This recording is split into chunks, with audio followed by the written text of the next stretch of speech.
El tema de hoy son los cuentos escondidos, es decir, textos que pueden funcionar como cuentos perfectos, pero que están metidos en otros relatos o en otros textos distintos, en textos más largos. Todo el tiempo podemos encontrar cuentos escondidos o cuentos secretos adentro de textos que no necesariamente son literarios además, y esa es una de las bellezas que tiene este descubrimiento. Había empezado bosquejando una suerte de introducción a esto, diciendo que los cuentos se esconden en otros textos del mismo modo que se encuentran cuadros pintados en otros cuadros. ¿Vieron cuando hay un cuadro que a lo mejor es un interior cuya figura principal tiene detrás algunos otros cuadros?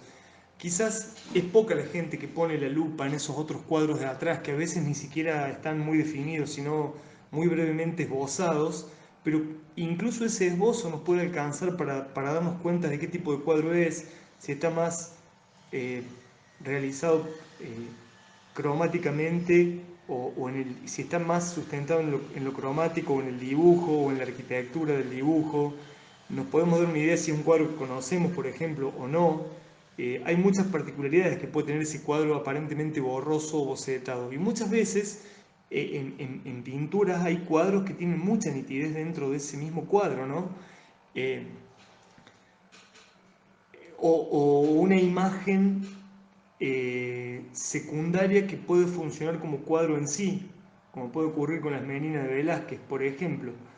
Bueno, de este tipo de encuentros, de hallazgos, de cuentos en otros textos quería hablarles hoy y, y decirles que, al menos yo me imaginé con cuánto fervor y cuánta exhaustividad deben haber examinado esos cuentos dentro de otros textos los primeros cuentistas del mundo, los que se dedicaron específicamente al formato cuento, como naturalmente, como sabrán, me estoy refiriendo a Edgar Allan Poe, pero también a Nathaniel Hawthorne, que era contemporáneo Poe norteamericano, a Chekhov, que era ruso, a Stevenson, que era escocés, incluso a Maupassant, que era francés, aunque es un poco posterior a estos escritores que estoy nombrando.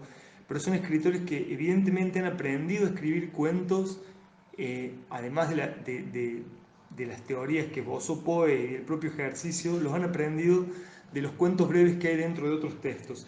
Yo les hice una pequeña selección de 5 pequeños textos eh, que cierran perfectamente a mi criterio como cuentos y que están dentro de un texto mayor. Voy a empezar con un texto muy breve que está dentro de una novela de Vladimir Nabokov que se llama Risas en la oscuridad. También la pueden encontrar como La risa en la oscuridad, que es una novela del año 1932 que Nabokov escribió en ruso mientras vivía en Alemania. Ustedes saben que luego Nabokov se trasladará a Estados Unidos y comenzará a escribir en inglés directamente. Por ejemplo, su obra más famosa, Lolita, fue escrita en inglés. Esta novela, Risas en la oscuridad, tiene una trama en donde la casualidad tiene un ingrediente, tiene un rol fundamental, el tema de la casualidad, un tema que luego va a retomar Paul Auster y que lo va a llevar a los extremos. En todas sus novelas hay muchas casualidades. En esta novela de Nabokov va a suceder que un millonario, un tipo de mucha plata, que está recientemente casado con una mujer que era la que iluminaba con la linterna las entradas en el cine, ya le está ayudando una pista de por qué se llama como se llama la novela. eh, un día este hombre millonario va a contratar a un dibujante y cuando el dibujante entra, le presenta a este hombre a su esposa, a la familia, qué sé yo, y le dice a la mujer, acompáñalo a Rex, que tal es el nombre, para que se tiene que ir. La chica se llama Margot y le dice, Margot, acompáñalo a Rex. Y cuando van bajando la escalera, Rex le va a contar esto a Margot. ¿Por qué le va a contar esto? Porque en realidad ellos habían sido novios antes, habían sido amantes fugaces y se tuvieron que separar. Y ahora Rex va a entrar a trabajar para este hombre millonario que es el nuevo marido de Margot. Y aguanta el triángulo. Pero el texto, lo que les he entrecomillado es esto que le va a contar, son las primeras palabras que le dice Rex a Margot, ni bien salen del departamento, y son estas, dice, un hombre, dijo Rex, mientras doblaba la esquina con Margot, perdió una vez unos gemelos de diamante en el ancho mar azul, y 20 años después, ese mismo día, un viernes, al parecer, estaba comiendo un pescado, y no encontró ningún diamante en su interior. Esa es la clase de coincidencias que a mí me interesan. Podríamos leerlo a este texto como un brevísimo ensayo de la casualidad, además de un cuento que tiene, es como un falso cuento de hadas, ¿no? Porque en el cuento de hadas evidentemente el anillo estaría dentro del pez, los gemelos de diamante estarían dentro de ese pez. ¿Se acuerdan que este año íbamos a arrancar los talleres? Dijimos que íbamos a dedicarle un mes entero a Borges, a cuentos y ensayos de Borges. Bueno, como una especie de anticipo, les voy a leer un texto muy breve de Borges que para mí funciona como un cuento, pero curiosamente es el comienzo de un ensayo de Borges. Ustedes saben que Borges entre el año 36 y 39 escribió reseñas de libros para una revista muy popular que se llamaba El Hogar. El Hogar. Se llamaba El Hogar. Y él escribía textos muy breves. Y en uno de esos textos, en uno de esos textos él va a escribir sobre una novela de un alemán que se llama Hermann Broch. Y en ese ensayo va a comenzar así el ensayo. Y yo lo vi el texto este y dije, esto es un cuento per se, más allá de que luego viene el ensayo. Así comienza, dice así. Una mujer deploró en el atardecer de que no pudiéramos compartir nuestros sueños. Qué lindo sería soñar que uno recorre un laberinto en Egipto con tal o cual persona y aludir a ese sueño el día después y que esa otra persona lo recuerde y que se haya fijado en un hecho que nosotros no vimos y que sirve tal vez para explicar una de las cosas del sueño o para que el sueño resulte más raro, diría la mujer. Yo elogié ese deseo tan elegante y hablamos de la competencia que harían esos sueños de dos actores o acaso de 2000 a la realidad. Pero solo más adelante recordé que ya existen los sueños compartidos y que son la realidad precisamente. Este texto, que parece un breve ensayo sobre la vida es sueño, Borges imagina, dice, claro, si yo sueño que recorro el laberinto con una determinada persona y le digo al otro día a esa persona, che, ¿te acordás cómo era el laberinto anoche? Y que esa persona me diga, claro, porque es un sueño compartido. Pero eso no existe en el sueño, porque si yo sueño con esa persona soñó con otra cosa. Pero la realidad, según Borges, él se acordó que esta realidad es de alguna manera un sueño compartido. Esta es una idea que se repite en varios cuentos de Borges, de la realidad como sueño, etc. Lo pueden ver en las ruinas circulares o en otros cuentos también. Pero me pareció muy interesante arrancar una reseña bibliográfica escribiendo prácticamente un cuento. Bueno, un libro que está plagado de cuentos, o mejor dicho, dos libros que están plagados de cuentos son la Ilíada y la Odisea, que son obras épicas que fueron compuestas por Homero en la oralidad y que como ustedes saben, fueron transcritas muchísimo tiempo después, unos 600 o 700 años después de compuestas. Esto habría sido compuesto en el 1200 antes de Cristo y se habrían pasado en el siglo VI, ¿no? Antes de Cristo, se habrían hecho transcribir. Eh, un capítulo, un canto de la Odisea muy particular, que es el canto 11, el canto de la bajada al Hades, cuando Odiseo tiene que bajar al reino de los muertos para entrevistarse con Tiresias, el mejor adivino de todos los tiempos, que está muerto, para que le diga cuál va a ser su destino. Él ahí se va a cruzar con un montón de muertos con los cuales va a hablar. Se va a cruzar con su madre, se va a cruzar con Agamenón, se va a cruzar con Aquiles.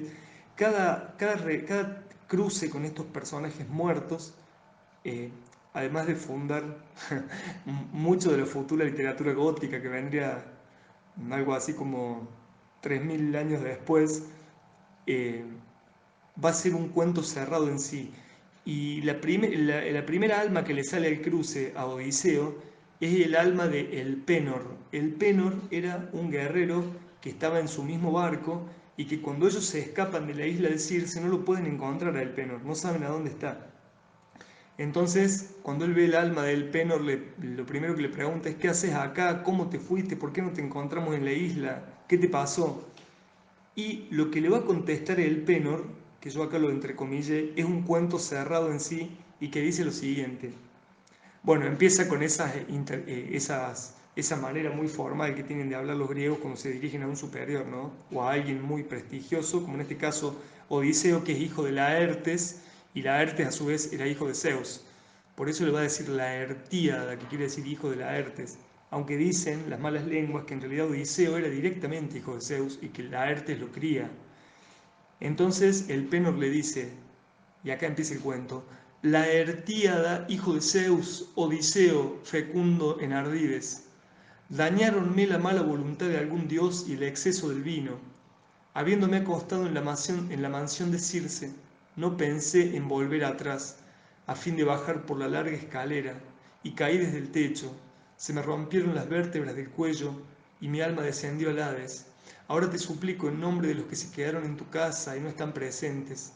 Sé que partiendo de la morada de Hades, detendrás tu nave en la isla de Ea. Pues yo te ruego, oh rey, que al llegar a ella te acuerdes de mí. No te vayas dejando mi cuerpo sin llorarle ni enterrarle, a fin de que excite contra ti la cólera de los dioses. Por el contrario, quema mi cadáver con las armas de las cuales me servía. Erígeme un túmulo en la ribera del espumoso mar, para que de este hombre desgraciado tengan noticia los venideros. Hazlo así, y clava en el túmulo aquel remo con el que estando vivo bogaba yo junto a mis compañeros. Fíjense que el texto tiene casi la textura de un testamento en tiempo presente. Normalmente este tipo de textos uno lo escribe como una última voluntad. Quiero que el día que me muera tal y tal cosa. Este hombre, el Penor, este guerrero, este remero de Odiseo, o Ulises, que es el mismo personaje, no tiene, no tuvo la oportunidad de hacer el testamento porque se murió por un accidente. Así que acuérdense que cuando toman vino no tienen que dormir arriba en una escalera o en un segundo piso, menos en el techo, como este tipo. Y, y de algún modo, este relato funciona como un testamento en tiempo presente, ¿no? Imagínense si pudiéramos bajar al Hades para que cada persona nos cuente qué quisiera que les hiciéramos, tendríamos muchísimo trabajo durante muchos años. Acá hay un texto que les quería leer también muy breve, eh, para decirles cómo a veces hay cuentitos en textos que no son literarios. Este libro, del cual extraje este breve relato, se llama El Colgado y pertenece a un psiquiatra y profesor universitario de los Estados Unidos que se llamaba Sheldon Kopp, así con K-O-P.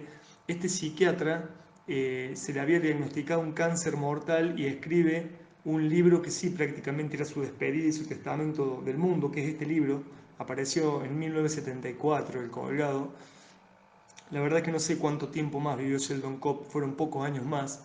Eh, y él, en un determinado momento del libro, en las primeras páginas, se pregunta para qué está escribiendo, qué finalidad persigue, al igual que el Penor cuando dice para que los venideros tengan noticias de mí, de alguna manera es para que los venideros tengan noticias de las investigaciones que estaba haciendo Sheldon Kopp, que siempre eran tendientes a mejorar el mundo, por decirlo de alguna manera, de la salud mental en este caso.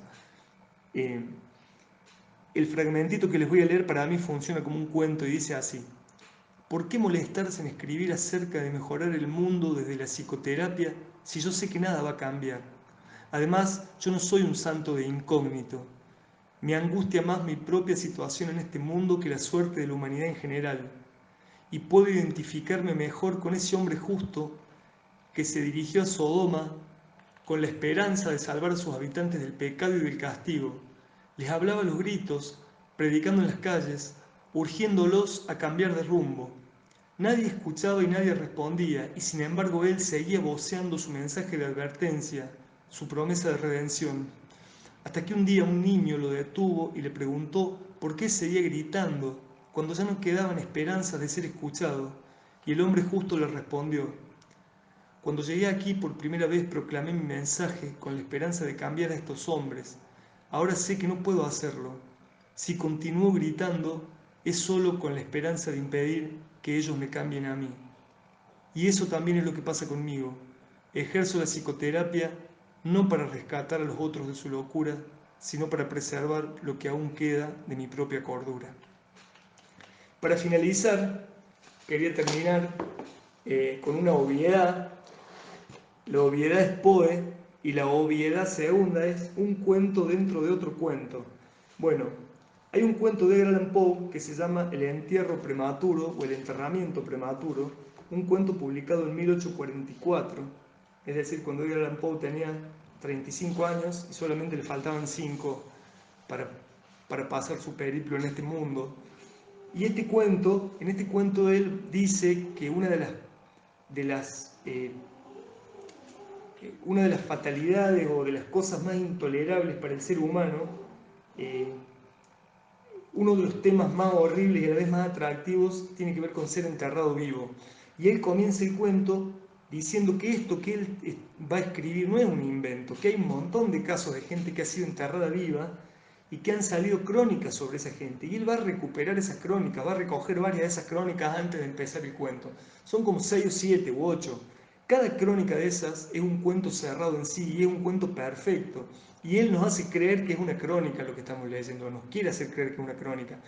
Seguramente alguno de esos casos ha tenido algún asidero real, pero también muchos han sido perfectamente inventados por él y con tal maestría que van a tener incluso una textura no muy literaria para que puedan tener mayor credibilidad.